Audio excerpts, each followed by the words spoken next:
Philippiens chapitre 1, versets 20 à 27. Philippiens chapitre 1, versets 20 à 27. Au nom de Jésus. En effet, comme je l'attends et l'espère vivement, je n'aurai aucune raison d'être honteux. Au contraire, maintenant, comme toujours, je serai plein d'assurance, et ainsi je manifesterai la grandeur du Christ par tout mon être, soit en vivant, soit en mourant. Car pour moi, la vie c'est le Christ, et la mort est un gain. Mais si en continuant à vivre, je peux encore accomplir une œuvre utile, alors je ne sais pas que choisir.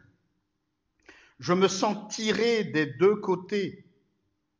Je désire quitter cette vie pour être avec le Christ, ce qui serait bien préférable. Mais il est beaucoup plus important à cause de vous que je continue à vivre. Comme je suis certain de cela, je sais que je resterai, je sais que je demeurerai avec vous pour vous aider à progresser, à être joyeux dans la foi. Ainsi, quand je me trouverai de nouveau auprès de vous, vous aurez à cause de moi d'autant plus de sujets d'être fiers dans votre vie en Jésus-Christ.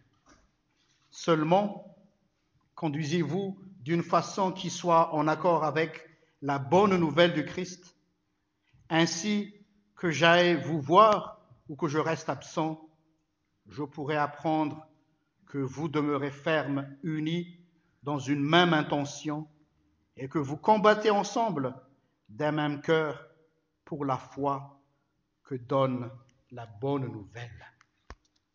Amen. Pour commencer ma méditation, je vais vous inviter tous à écouter ce monologue de Hamlet, de William Shakespeare, que nous connaissons tous, qui parle de être ou ne pas être. Mais avant cela, en résumé, le jeune Hamlet pensait au suicide, essayant de décider entre la vie qui est être et la mort ou ne pas être. Et écoutez bien ce qui se dit dans ce monologue, car nous allons l'analyser en fonction de ce que Paul, lui aussi a vécu. Un grand dilemme, vivre ou mourir. Être ou ne pas être, telle est la question. Y a-t-il pour l'âme plus de noblesse à endurer les coups et les revers d'une injurieuse fortune, ou à s'en récupérer pour être frein à une marine de douleur mourir? C'est tout. Calmer enfin, dit-on, dans le sommeil, les affreux battements du cœur. Quelle confusion des mots et des mystères serait plus défendement souhaité mourir d'abord, en effet, peut-être. C'est là le hic, car échapper des liens charnels si dans ce sommeil du trépas. Il vous vient des songes. Halte là, cette considération prolonge la calamité de l'invitation.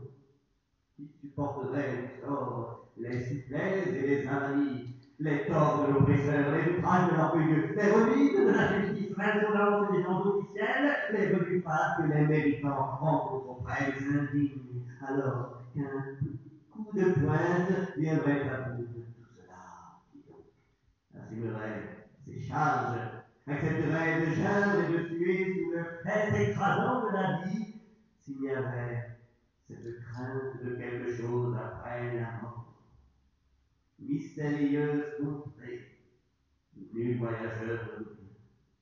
Voici l'énigme qui nous engage à supporter les maux présents plutôt que de nous échapper vers ces autres dont nous ne connaissons rien, et c'est ainsi la conscience c'est de chacun de nous à croire. C'est ainsi que la verdeur première de nos résolutions s'étiole à l'ombre pâle de la pensée. C'est ainsi que nos entreprises de grand essor et conséquences tournent leur courant de travers et se déroutent de l'action.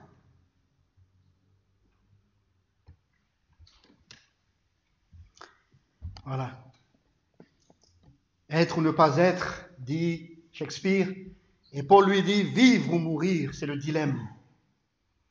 Car pour moi, la vie, c'est le Christ et la mort est un gain. Mais si continuer à vivre me permet encore d'accomplir une œuvre utile, alors je ne sais pas que choisir. Versets 21 et 22. Mais pour Hamlet, être ou ne pas être, telle est la question.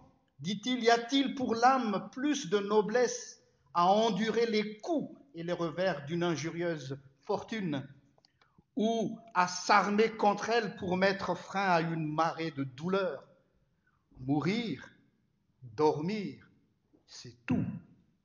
Voilà ce qu'il dit. Alors lui, il pensait au suicide. Pour lui, c'est une solution facile pour arrêter la souffrance. Et il y a même des philosophes qui ont fait l'étude comparative de la phrase de Paul ici dans cet épître et ce monologue d'Hamlet en pensant que Paul, paraît-il, à un certain moment de sa vie, a pensé au suicide parce que la souffrance était tellement invivable. Mais il faut savoir que Paul était en prison, bien sûr, lorsqu'il a écrit ce passage. Et donc on sait très bien ce que ressentent les gens une fois en prison, des idées noires qui peuvent venir les hanter dans leur sommeil. Alors la question qui se pose, est-ce le cas de Paul? Pour avoir cette réponse, replongeons-nous dans le texte. Paul parle de prison, mais ce n'est pas la prison où il a été enfermé qu'il dit ici. Mais il parle d'autre chose au verset 23. Je suis enfermé dans ce dilemme. Donc, ici dans la version NBS, il dit « Je suis enfermé dans ce dilemme ». Mais dans le français courant, il parle de tiraillement. Mais même ce mot tiraillement a un sens de confinement, de prison. Donc pour Paul, la prison n'était pas du tout la prison qu'on voyait concrètement. La prison n'était pas une pression pour lui. Au contraire, c'était même un raccourci pour aller retrouver son maître le plus vite possible. Pour lui, la prison, c'était la porte d'entrée vers le royaume de Dieu. Ce lieu lugubre qui fait peur devient la porte d'accès à la vie éternelle. Donc Paul, ici, ne délirait pas comme Hamlet. S'il a prononcé ces mots comme certains essaient de nous faire croire, mais c'est quelqu'un qui était lucide. Et la preuve, ce qu'il dit au verset 20, « Je n'aurai aucune raison d'être honteux. » Et au contraire, maintenant comme toujours, avec une pleine assurance, c'est très clair, avec une pleine assurance, je manifesterai la gloire du Christ pour tout mon être, soit en vivant, soit en mourant. Donc, ce n'est pas quelqu'un qui a été dans un état suicidaire, pas du tout. Quelqu'un qui est très lucide face à une probabilité d'une mort devant lui. Donc, on peut dire que Paul n'était pas sous la tristesse, ni dans la dépression face à ce qu'il avait vécu quand il a dit cela. Contrairement à ce qui a été dit dans le monologue de tout à l'heure. La mort, pour Paul, n'est pas une échappatoire, comme pour Shakespeare, n'est pas une échappatoire aux soucis de la vie. Non. Au verset 21, il parle de gain. La mort est un gain. La mort est un avantage. La mort n'est que bénéfice. Pour lui, c'est un bonus, la mort. Pour lui, c'est un plus, la mort. Et contrairement dans la philosophie grecque à cette époque-là, la mort était une libération de l'esprit qui a été enfermé dans le corps, parce que ça a été la pensée grecque, que le corps est devenu une sorte de prison qui fait souffrir l'esprit. Non, pour Paul, ce n'est pas ça. Le corps n'est pas une prison pour Paul. Au contraire, pour lui, le corps ou la chair devient même un support. Le corps devient un outil. Parce qu'au verset 20, il dit « Christ sera exalté dans ma chair. Christ sera exalté dans ma chair, dans cette chair qui souffre, dans cette chair qui est en prison, dans cette chair qui se sent seule, abandonnée par les siens. Il dit, c'est à travers ma chair que le Christ sera exalté.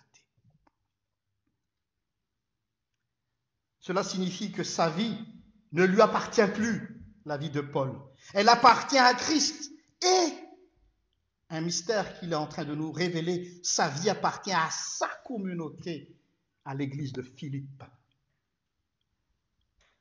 La seule chose qui retenait Paul à cette vie ici-bas, c'est parce que dans les versets précédents, même si nous ne l'avons pas lu, il n'est pas encore sûr que la communauté a été déjà ferme dans son assurance sur ce qu'il croit.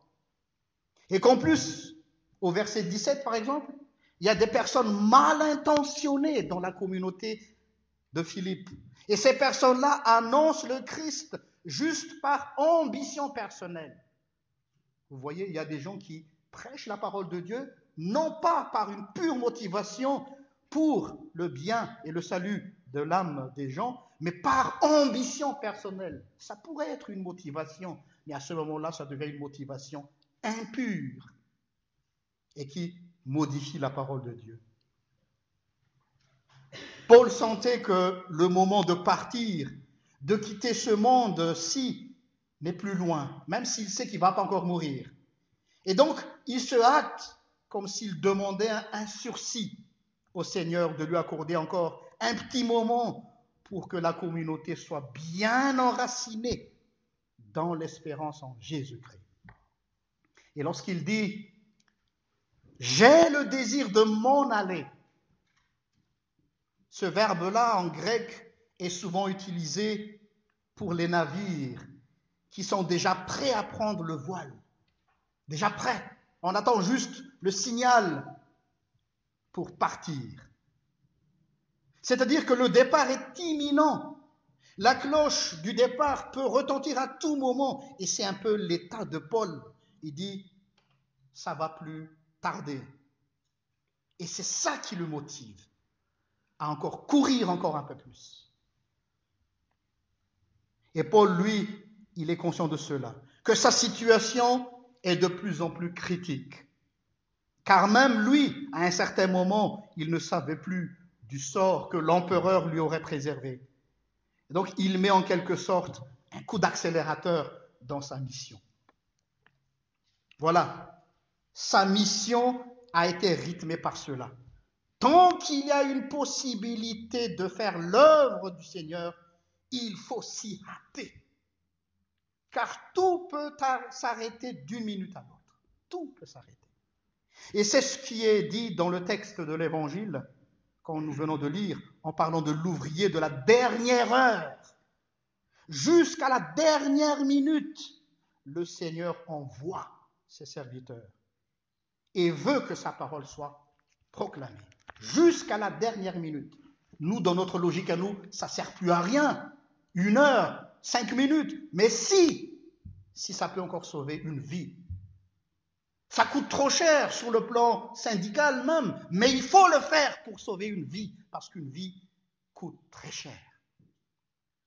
C'est incroyable comment Dieu aime l'homme. Il insiste jusqu'à la dernière limite pour qu'aucun soit perdu. Et pour vous faire encore plus comprendre cette attitude de Dieu, je vous invite à lire Amos chapitre 3 verset 12. Il est dit dans ce texte, j'aime bien ce verset parce que c'est pour moi un stimulant pour l'évangélisation, pour prêcher encore la parole de Dieu. Dans Amos chapitre 3 verset 12, il est dit « Ainsi parle l'Éternel, tout comme le berger arrache de la gueule du lion 2 pattes ou un bout d'oreille, ainsi seront arrachés les fils d'Israël. » Amen. Je répète, ainsi parle l'Éternel, tout comme le berger qui arrache de la gueule du lion 2 pattes ou un petit bout d'oreille. Imaginez un peu la scène, un petit bout d'oreille dans la gueule du lion. Oui, il va encore risquer sa vie à tirer ce bout d'oreille pour sauver cette petite bête. Le danger est là. Un lion qui est affamé, un lion qui a dévoré, mais il y a encore un espoir. Et l'image est trop belle ici. Il y a encore de l'espoir. Alors le berger, ou bien celui que le Seigneur a envoyé pour annoncer son message, toi, moi, nous ne devons pas nous décourager. Vas-y, n'hésite pas à arracher les pauvres brebis qui est dans la gueule du lion. Car c'est une vie qui a coûté la vie du Christ sur la croix. Tant qu'il y a un bout de vie, nous n'avons pas le droit de lâcher. Il faut se battre jusqu'au bout pour sauver ceux qui sont sous l'emprise du mal. Je dis bien, il faut se battre. C'est un combat qu'il faut mener contre le mal pour sauver nos amis. Il est vrai que c'est dangereux car l'image utilisée ici, c'est un lion, une bête féroce qui ne ferait pas de cadeau, c'est sûr. Mais comme Paul ici, inspiré de la vie du Christ lui-même, il était prêt à aller jusqu'en prison si nécessaire pour que la parole soit prêchée. Vous voyez, pour Paul, la prison est devenue un lieu de culte. La prison est devenue un lieu pour semer la parole de Dieu. Et rappelons-nous, lorsque Paul et Silas ont été en prison, quand la cellule s'est effondrée, le gardien pénitentiaire a voulu se suicider parce que il a vu quelque chose du jamais vu. Paul aurait pu profiter de l'occasion pour se sauver, ou même pour lui transpercer le cœur, voilà, tu es à ma merci aujourd'hui. Mais ils n'ont pas pris la fuite, car ils savaient pertinemment que s'ils étaient en prison, ce n'était pas par pur hasard ou par une erreur de parcours. Le geôlier était pris de panique et a demandé ce qu'il devait faire. Et c'est de cette histoire tragique qu'est sorti le verset célèbre que nous connaissons tous. Crois au Seigneur Jésus et tu seras sauvé, toi et ta maison. C'est dans cette circonstance-là que ce verset a été prononcé. Rappelez-vous aussi, c'est la même chose qui s'est passée avec le brigand qui était à la croix. Jusqu'à la dernière minute, le Christ tend sa main pour sauver le pécheur. La dernière minute, il a dit, tu seras avec moi aujourd'hui au paradis. Voilà l'attitude du Christ. Ne rien lâcher, ne rien abandonner, comme les médecins qui se battent jusqu'au dernier souffle de son patient. Nous aussi, nous avons cet appel-là. Alors il est dit dans 2 Pierre chapitre 3 verset 9, « Le Seigneur ne tarde pas à tenir sa promesse, alors que certains prétendent qu'il a du retard, mais il fait preuve de patience envers vous. Ne voulons pas que quelques-uns périssent, mais que tous parviennent à la conversion. » Soyez toujours prêts à agir. Soyez toujours prêts à bondir.